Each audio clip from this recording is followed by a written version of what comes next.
So of course, once it is selected, you will get a official communication, and what we expect that you should be ready to get incubated within 4 weeks. You should be ready to sign the agreements with us within 4 weeks. So for those people who have not yet formed a company, yes, even there is an opportunity, because this 4 weeks we will of course help you. If you have to form your company, we will help you that, provided you have a good product or you have a good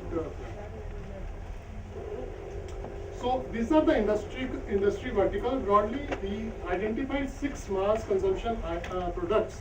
These are definitely on high priority for us. We definitely have focus, and we will like to have as many as proposal in this category. So if you see set-top boxes, smartphones, electronic products, for education, e-governance, smart energy meters, smart cards, micro ATMs. And of course, if you are not falling in this category yet, yes, we are open to the proposals in the other categories as mentioned. That is all. So I think we can now start with the question answer. So we come to the much awaited Q&A session now. So all of you can ask your questions to the panel. So instead of a question, I would like to please introduce yourself. I'm Ajit Gule. I'm the director of Constella Technologies, which we have recently floated a company. So coming from Pune, we also have an office in Bangalore. Also wish to start in some other parts of the country.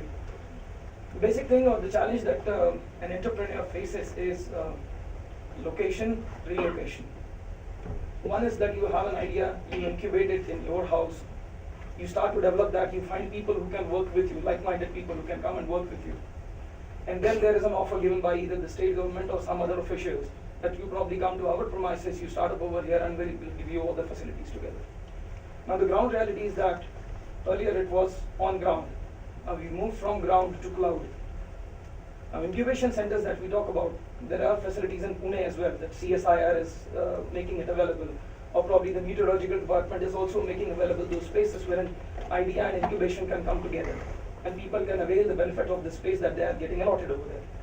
Now can't we move from a space wherein people are being called from one place to another after relocation to start up their services or probably their ideas to becoming more mobile? All the services, there is a concept in the pharma called as the equipment rentals, wherein there are equipments, the way you have been listed down right now. They are given on rent for a specific period of time. Once you are through with that, you pay for it, avail the services, and get out of it. Can't this be an offer of say, incubation center, which is a mobile in its nature? Like you have talents which are spread across the country.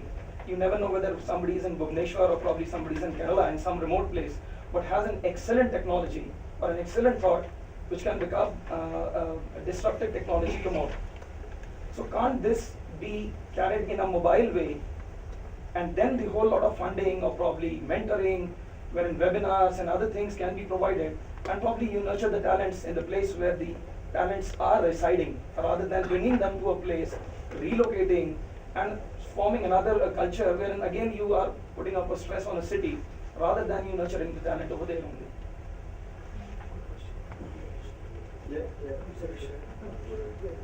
Definitely, there is a very strong use case that you mentioned, where companies are not necessarily looking for physical infrastructure. You had companies that have been interested in participating in the electronic workforce who said, I don't need a physical space, but give me all the other services. Absolutely.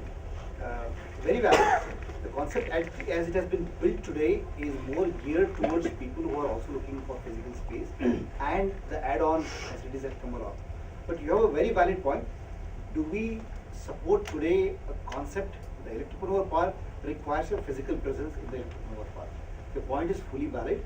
Why can't you provide me all the other services, including the rental model or a pay and use model and the mentoring support, without pushing me to relocate to where you are? Let me operate out of where I am and just provide me with the services that I need. Valid point, but the EP does not at this point then support that model. Yeah. But there's no reason why going forward we will not adopt some of the models that you have mentioned. The EP is now given as a framework, and we just started off with the first one. Probably difficult to change its shape. Maybe in the future, when we see that we are missing out on a large number of startups who could have utilized selective features of the Electropreneur Park without needing the other. We will change it in its course, but at this point in time, the framework requires. No, my suggestion or my doubt was very simple. Like the way we are talking about, say, HCL, one of the companies which is in Bangalore. Maybe there is another company in Pune or in Mumbai or in Delhi somewhere. Each one of you of that company can become the mentor in your own space. Provide a space of say 5,000 square feet or 2,000 square feet, even a 200 square feet. It just needs a table and some machines. Wherein you can start up or probably nurture the talent from that particular city within your office premises itself. Rather than opening up a space, because this is something which is a copycat of say SEZ. It's a, you call it as an incubation park or something. But companies can stand up to this particular cause, nurture the talents which are now probably startups like ours or probably entrepreneurs like ours. We have had an experience of working in one particular company and then we started our own organization. Hunting for space, hunting for manpower, hunting for equipments, funding, financing, everything. Everything. I can walk up to say Ajay sir, I'll probably tell him this is my proposition, this is what I'm working upon. Could you give me a little bit of space in your own office?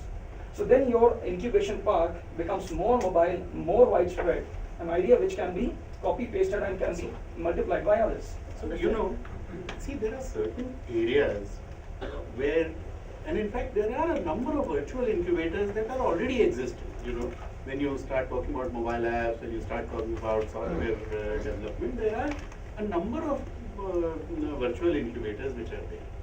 Now, here, we expect that the sort of usage of test equipment, etc., that an entrepreneur will do. We have done our own estimate that it will be something like 30 lakhs to 40 lakhs worth of services that you will actually be getting free by being at the Electropreneur. This is fairly, by the way, when I talk about 4 crores is only the investment in the equipment. Infrastructure, we have spent another 4 crores. Okay, so it is high-end electronic equipment which is there, which is required for deep development, and not just, you know, that you just want to test some superficial kind of a thing and so on. The idea is that we start with this Electropreneur Park, and this question was asked earlier. We will have, in every region, we will have one more, and we are working with the STPI in terms of, you know, fine-tuning this proof of concept, and after that, replicating it in different regions. So let me add to this point. See, I think we'll have to start with somewhere. And the cloud, the kind of point what you are taking is completely mobile. I think we will eventually reach that kind of a stage. Eventually, in the sense, I'm not talking about 10 years or 15 years. Maybe in a due course of a time, the things will change this kind of a dynamics and reach that position. So I think we'll have to start with somewhere and make it, especially when you pointed out that equipment that are going to be positioned at one location and people are going to get used with for the kind of a prototype and testing and that's the kind of an activity doing. It needs some kind of a logistics arrangements as well as, and also monitoring becomes much difficult. We can make it completely virtual at this point of time. I think we have to start somewhere. That's the reason I think it started with this kind of a thing. We all started with this. That's point number 1. Point number 2 is, I think especially it's talking not only on the design part side, but also on the test and develop a prototype for the planet, in the sense electronic the board and assembly. So when you are talking about that, it requires all this ecosystem to be there in one place, and we can think of how much to that extent we can make it virtual in the years to come. By meaning cloud, I don't mean virtual. By meaning cloud, I mean there are multiple clouds. Yeah. Infrastructure is available. As I mentioned, I think organizations which are it's a capable global of model. providing that Global services model. on a large scale. Yeah, I agree with that. I'll just respond to you. We are working with the state government of Maharashtra. A similar hardware incubation center we have proposed to them to set up in Pune, which incorporates several of the points which you mentioned. Okay. So hopefully if that sees the light of the day, gets approved, I think most of the requirements could be met for your office set up in Pune. So And alternate models are existing, and what you suggest is a very welcome model. I am hopeful that the private industry that has, let's say you talked about HCL as a hypothetical example, that have some of these equipment already, have technical mentoring possible. Why don't they go out, have an outreach program for the startup and set it up so that, because anyway they have millions of square feet of space, providing 10,000 square feet of space to an electronic incubator should be possible, and And I just hope that whoever is listening in this room and has the possibility of supporting startup, like you said, in a model that you said, are able to do so. And if you have something Qualcomm already has one here in Bangalore. I'll just add to what Vinay said. Hey, there are two aspects here. One is very similar effort is there across different states. Karnataka state itself, every tier 2 college and tier 2 cities don't have an incubator. Masscom COE for IIT in Bangalore and all four cities that are coming. And you have virtual incubator, as you rightly said, who actually will connect and make this happen. And the virtual incubators, the way we work is, the corporates you mentioned have all participated in that to really provide for everything you ask for. So I think one element here is you can put that as part of the entrepreneur part message to people that okay, this is more like a central hub where you can come, and if you really need some support elsewhere, okay, here are places where you can come. So that ecosystem picture of other incubators may be a little helpful for people who may not know or actually may be interested in. And you can look at the roadmap of setting up this entrepreneur park. So we have started with that Delhi. I think we're going to set up in Bangalore as well as in and Pune as well. So there are some proposals lined up. So ultimately, I think that will help us. Let's move on to the next question. So let me introduce myself. I'm Iqbal Ahmed. I've worked with the industry for about 20 years. And now I'm in fact the former chairman of Chemistry Society of India also. Now I'm with an education institution. Now we have a lot of students. Many of the students are doing wonderful projects.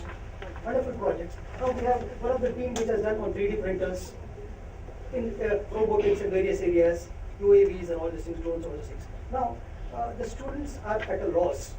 Whether should they publish the paper? Because the concept in academia is publish. And I think the industry says, you publish, you perish.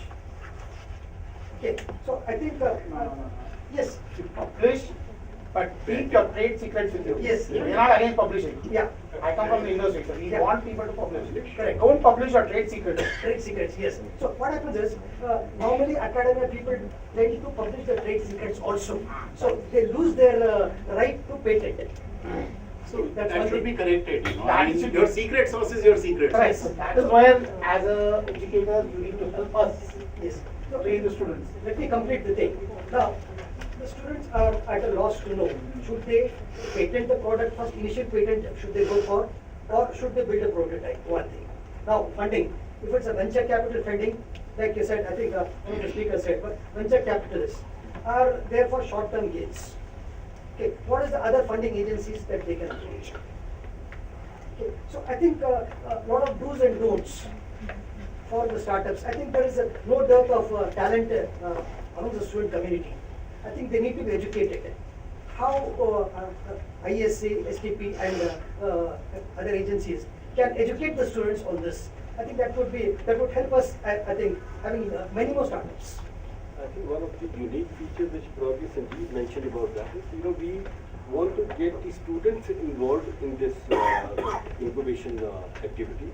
And when we said setting up a techno innovation club, the intent is that today, if I have a startup, I have a team of 3-4 people. I need more people. So maybe I can lean on to the students of the DU, various colleges, to join with me, and they'll be happy to work, as an intern. They get the learning on the actual product, which they don't get to have that kind of experience in the theoretical class. And for a startup like me, it's a beneficial because I'm getting his talent to be used over there. So this is how you will start nurturing more interns, and the academic institution gets benefit, its affiliated colleges get benefit, and the startup gets benefit, and the EP always stands to benefit. Coming on to the funding schemes, you can, I think you may not be aware, but there are schemes from DITI, Government of India, like the multiplier grant scheme. Also there's an IP filing scheme, where the funding goes directly to the institute, and that is only in case institute and industry collaborate to set up a project. So the funding will go from DITI to the institute. It's a 2:1. Government will give, 1 industry is to bring. That is only funding for a particular project. As far as the IP filing goes, the government is giving grant up to 15 lakhs for an international patent, 7.5 lakhs for a domestic patent. We have IP workshop tomorrow morning. Some of you who are interested can take the benefit of that. And in fact, IT officials are there.